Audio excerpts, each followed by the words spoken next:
March 16th, 1943, North Atlantic, 600 miles west of Ireland. The sky was the color of gunmetal, low and heavy, pressing down over the rolling steel-grey ocean.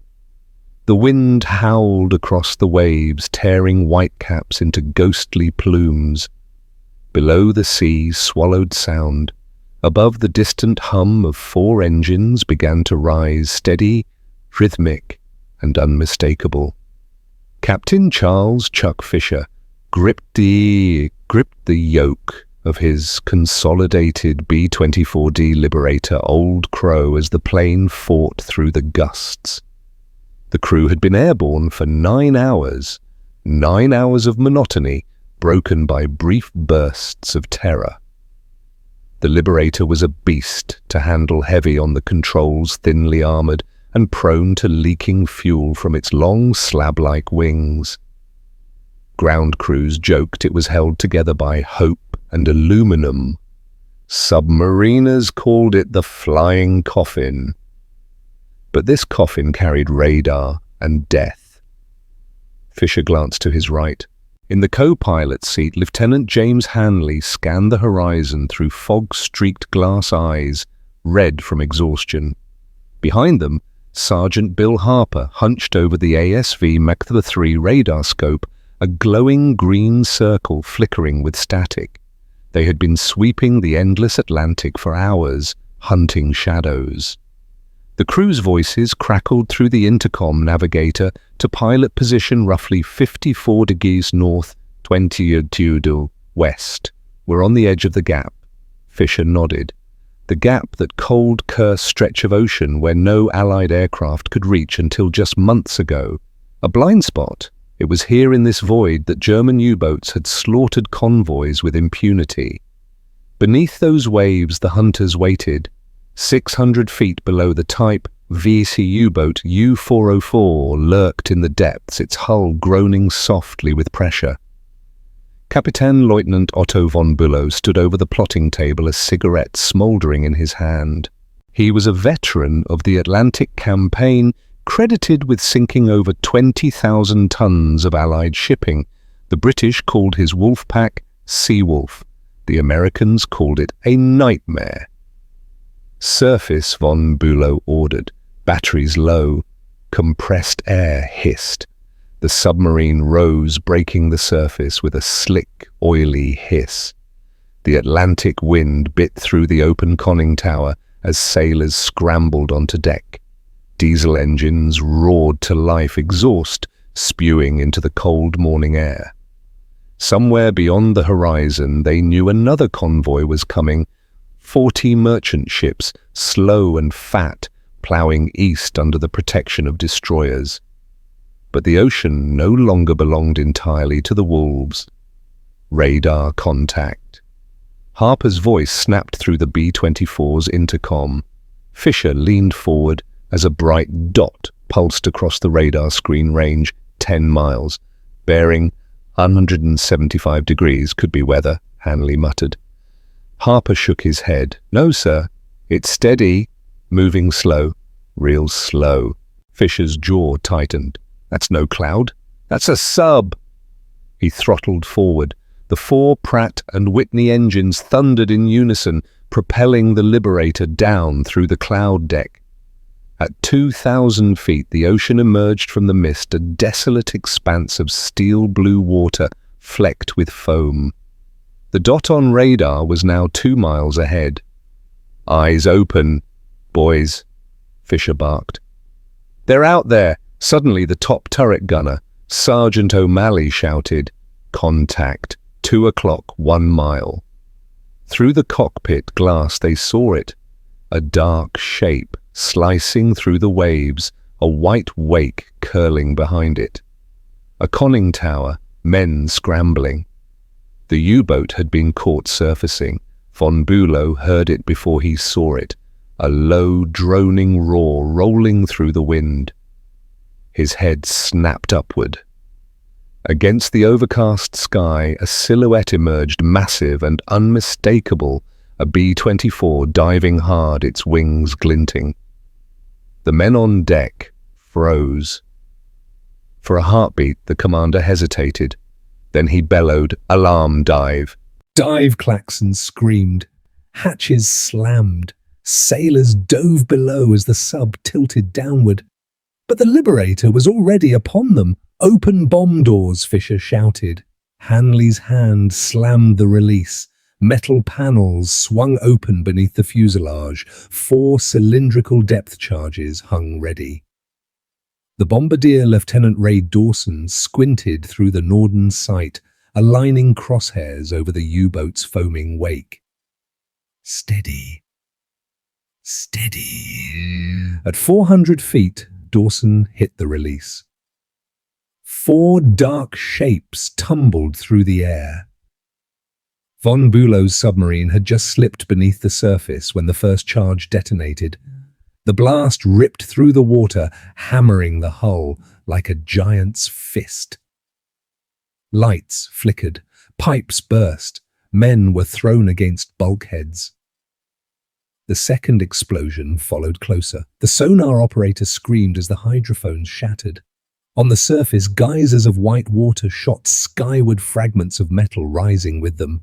From the Liberator's tail turret, O'Malley watched the sea convulse.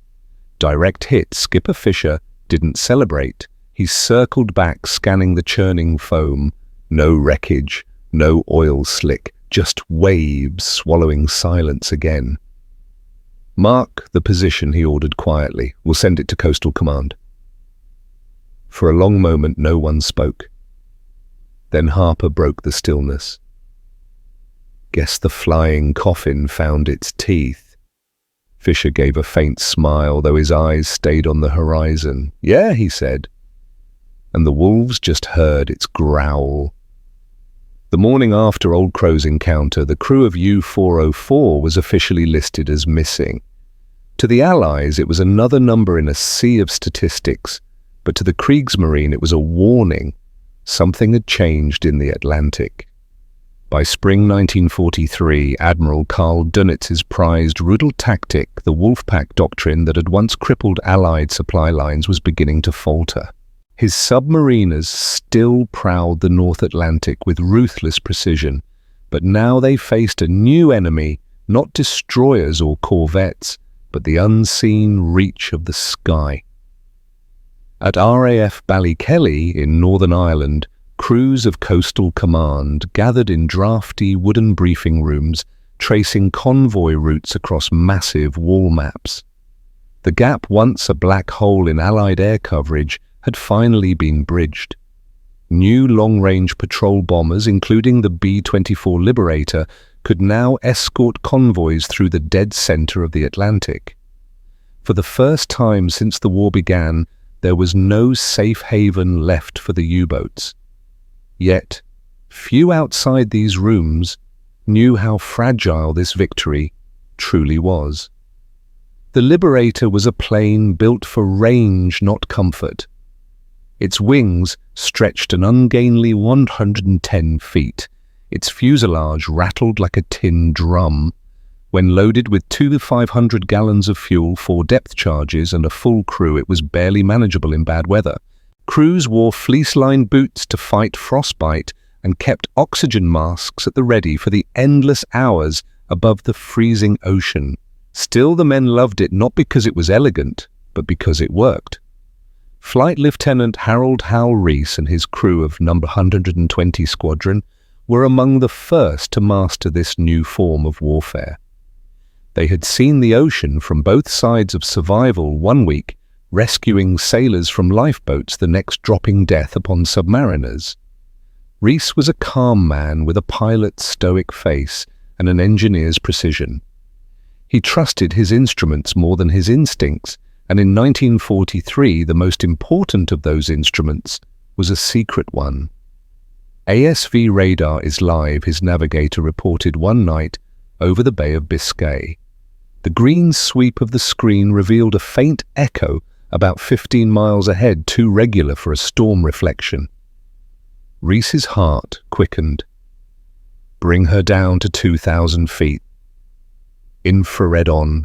From the gunner's window, the world below was pitch black, but through the Liberator's newly fitted Leigh Light, a blinding 22 million candle power spotlight mounted under the wing. The darkness could be turned to daylight in an instant.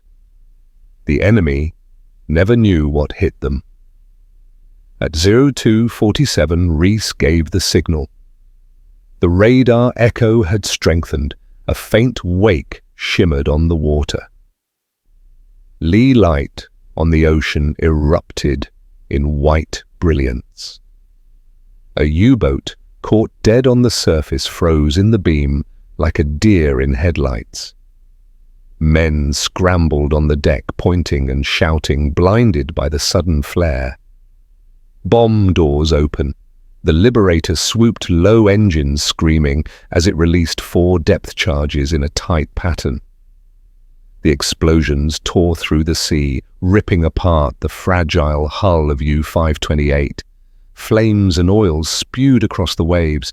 Reese's crew banked hard to avoid debris, their spotlight still illuminating the inferno below.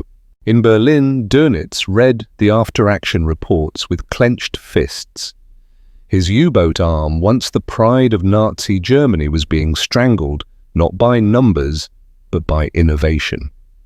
The Fliegende Sarg, the flying coffin, had evolved into a perfect predator, and the B-24s weren't acting alone. Allied intelligence, aided by decrypted Enigma messages, had begun rerouting convoys around known wolfpacks and directing Liberator squadrons directly to their hunting zones. It was no longer a guessing game. It was a trap. Still, for every U-boat destroyed, another surfaced.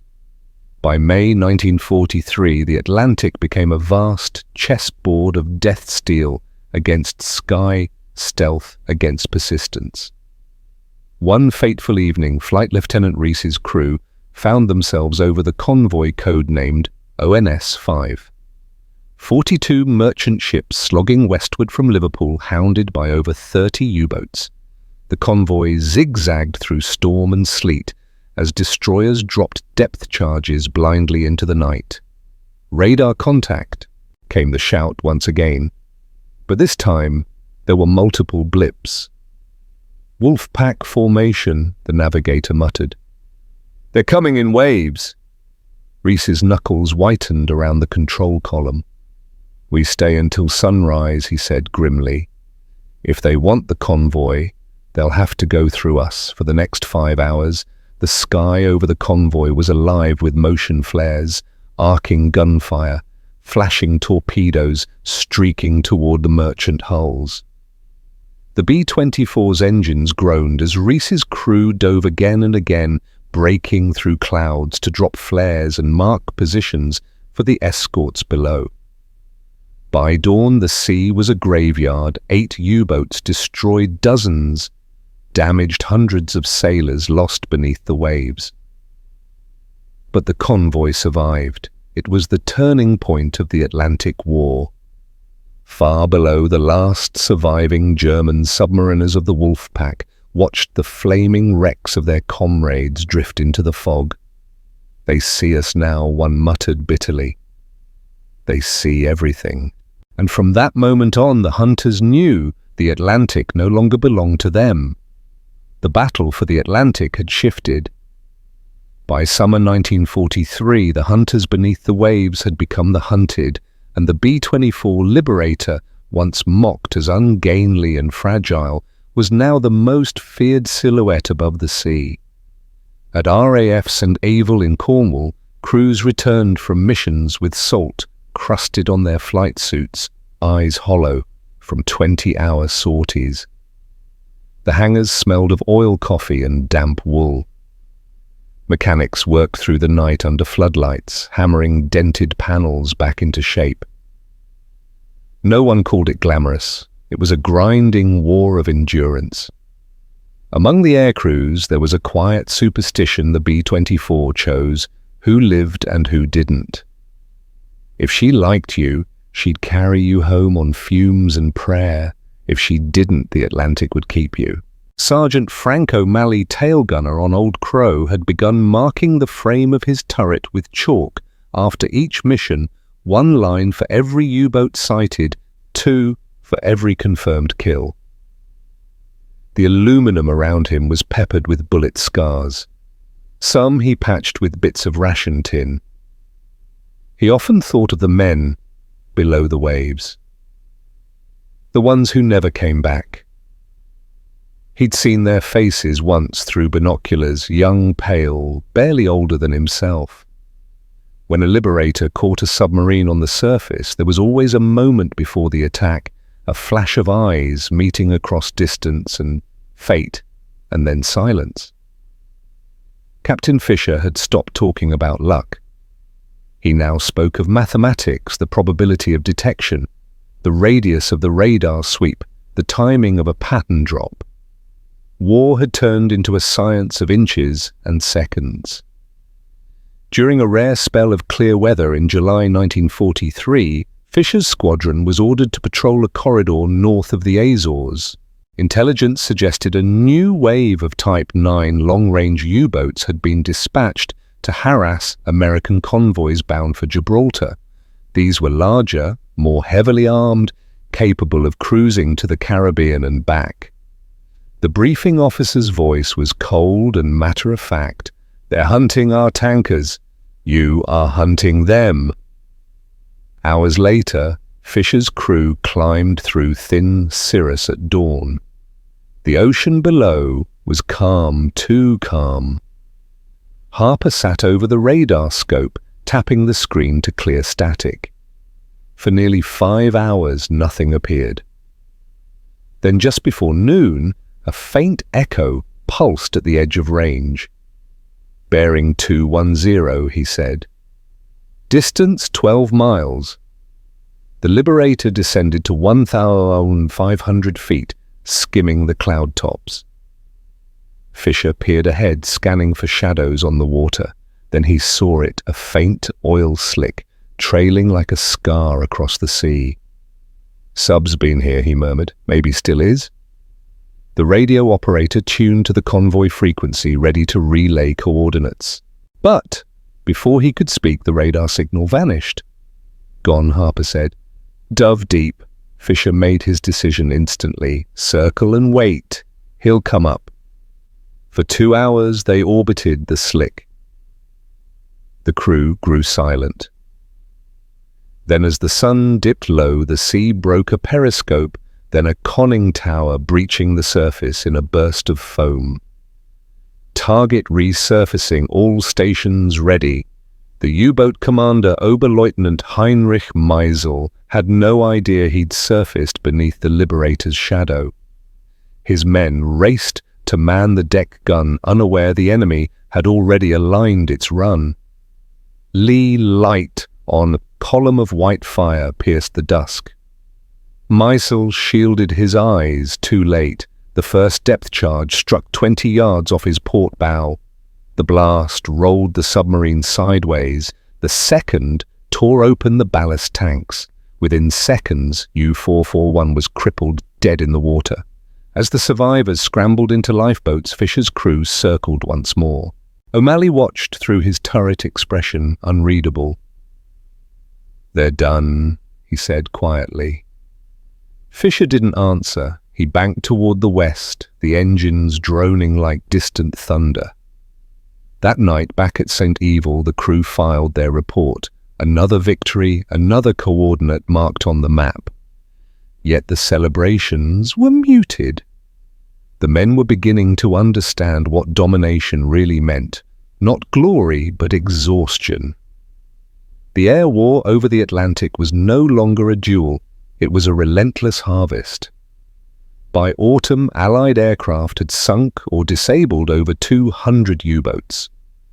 The wolfpacks were dissolving. German morale collapsed as new orders from Dönitz arrived. Avoid engagement. Survive if possible. Fisher read the intercepted directive weeks later and folded it into his flight log. He stared at the page for a long time. "They were right," he said softly. "This thing was a coffin. Just not for us." In the frozen North Atlantic winter that followed the sea, fell quiet. The convoys moved under the constant watch of the Liberators, the flying guardians of a once blind ocean. But deep below, in the black corridors of what remained of the U-boat fleet, one last order was whispered among the captains: make them fear the depths again. Winter 1944. The Atlantic lay still, its surface glazed with ice and silence. The sea that had once devoured convoys and submarines alike now felt hollow, a graveyard of steel. But war had not yet forgotten it. At dawn on February the 9th, 1944, Captain Charles Fisher stood at the foot of his B-24 Frost, forming on the wings like delicate veins. Old Crow had survived 52 missions, a near impossible number for any Liberator in Coastal Command. Mechanics called her a lucky crate. The men called her home, but luck was a word Fisher no longer trusted. Their orders came in a sealed envelope marked Top Secret. The mission intercept an outbound U-boat believed to be carrying experimental radar countermeasures to the Bay of Biscay. The boat was under strict orders to remain submerged during daylight and transmit only once at night. Its code name, U-333. Its commander, Captain Lieutenant Peter Creamer, one of Dönitz's most experienced survivors. The last of the old wolves. Let's find him before sunset, Fisher told his crew climbing aboard.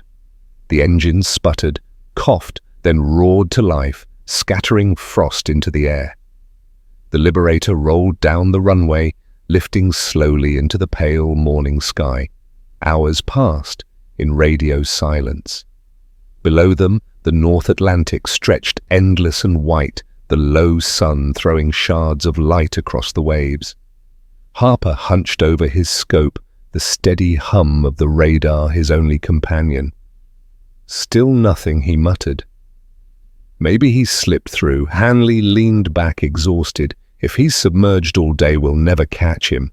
But Fisher wasn't convinced.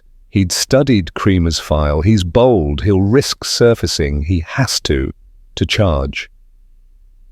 They pressed on. The horizon dimmed to grey as dusk fell. Then suddenly a flicker on the radar. Faint. Intermittent. But there. Contact bearing 145 degrees, range 15 miles. Fisher leaned forward. Hold her steady. Let's take a look. They dropped through the clouds into twilight. The sea below glimmered faintly under the dying sun. Then Harper's voice, a whisper of disbelief. Skipper. That's him. Through the binoculars, Fisher saw the dark shape, long, narrow, slicing the water like a shark's fin. U-333 had surfaced, its diesel engines roaring as the crew rushed to vent exhaust and draw air. Leigh Light, armed Dawson, said, his finger trembling above the switch, but before Fisher could give the order, the ocean exploded. Tracer fire streaked upward, orange arcs tearing through the gloom. The U-boat was firing first. A 20mm flak burst tore across the Liberator's right wing, shredding an aileron. The plane lurched violently. Hit on starboard, Hanley yelled. Hold her, Fisher shouted, muscles straining against the controls. The aircraft groaned, dropping altitude fast. O'Malley's guns thundered in reply, raking the submarine's deck with 50 caliber fire. The flak gun fell silent. Now Fisher roared. The Leigh Light snapped on a blinding spear of white across the ocean. U-333 was caught in its beam, listing slightly foam bursting around its hull. Bomb doors open, Dawson's voice cracked. Depth charges away, 4 black cylinders fell, one after another, trailing smoke in the spotlight. The first 2 missed. The third struck the water just off the bow. The explosion hit like a hammer. The B-24 shook violently as a plume of spray rose 100 feet high. When it cleared, the submarine was gone. "Did we get him?" Harper asked.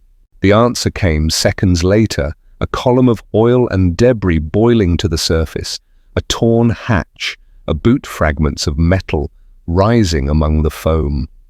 "Confirmed kill," O'Malley whispered. "She's gone."